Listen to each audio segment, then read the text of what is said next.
It's a very special, very interesting case. इसमें there was this 27-year-old man who was having pain in the calf muscles. Calf muscles मतलब पिंडलियां, जो पैरों के पीछे वाला हिस्सा होता है, और चेस्ट के एरिया में वो हल्का हल्का दर्द बता रहे थे, जो ECG नॉर्मल आ रहा था, ECG में कोई दिक्कत नहीं थी, बट ही वॉज हैविंग कंधों के पीछे वाला हिस्से में काफी सारा दर्द, कमर में लोअर हिस्से में दर्द और पिंडलियों में बहुत दर्द।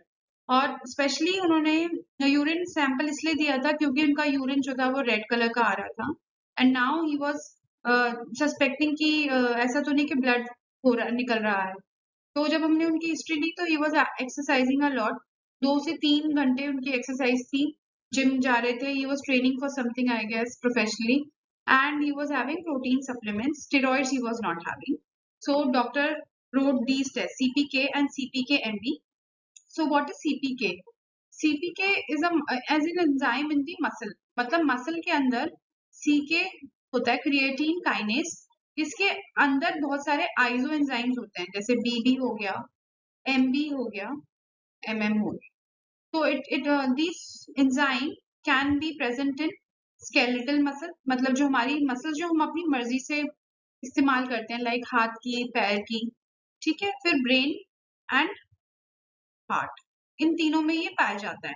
अब इसके कॉम्बिनेशन से कैसे स्टडी करते हैं कि क्या हो रहा है। अब CPK जब हमने किया तो वो बढ़ा हुआ आया था, दैट मीन्स कि मसल टूट रही है। अब जब मसल टूटती है तो ये वाला एंजाइम रिलीज होता है और ये बढ़ जाता है, ठीक है। इससे हमें ये पता चलता है कि मसल में कोई दिक्कत है। अब चाहे वो बहुत ज्यादा इस्तेमाल करने की दिक्कत हो, या उसको चोट लगी थी मसल को इसलिए प्रॉब्लम आ रही है, या फिर कोई ऑटो इम्यून डिजीज है जिसकी वजह से मसल टूट रही है, कुछ भी हो सकता है, but something related to muscle. Serious muscle damage को दर्शाता है अगर ये एंजाइम बढ़ा हुआ है तो। अब इसके साथ यूरिन में हम क्या टेस्ट करेंगे, यूरिन में हम टेस्ट करेंगे मायोग्लोबिन। तो अब क्या होता है, जब रेड कलर जो इन पेशेंट का था वो मायोग्लोबिन की वजह से रेड था, तो हमने ब्लड के लिए जब टेस्ट किया क्योंकि लाल कलर था तो इट वाज नेगेटिव। माइक्रोस्कोप के अंदर हमने रेड ब्लड सेल्स के लिए टेस्ट किया तो इट वाज नेगेटिव, और साथ में CPK बढ़ा हुआ है तो हमें मायोग्लोबिन का टेस्ट करना है। So myoglobin in the urine was positive, तो that was suggestive of myoglobinuria. Now साथ में क्योंकि चेस्ट की तरफ एरिया में भी पेन बता रहे थे हल्का हल्का, तो CPK-MB हमने किया था। This MB is specifically use for heart attacks. तो हार्ट इनका क्योंकि ये नॉर्मल था, और पेन जो था वो स्पेसिफिकली ओवरऑल बस मसल डैमेज क्योंकि हो रही थी उस वजह से था, बट हार्ट अटैक नहीं था। तो ये इन दोनों टेस्ट की वजह से पता चलता है।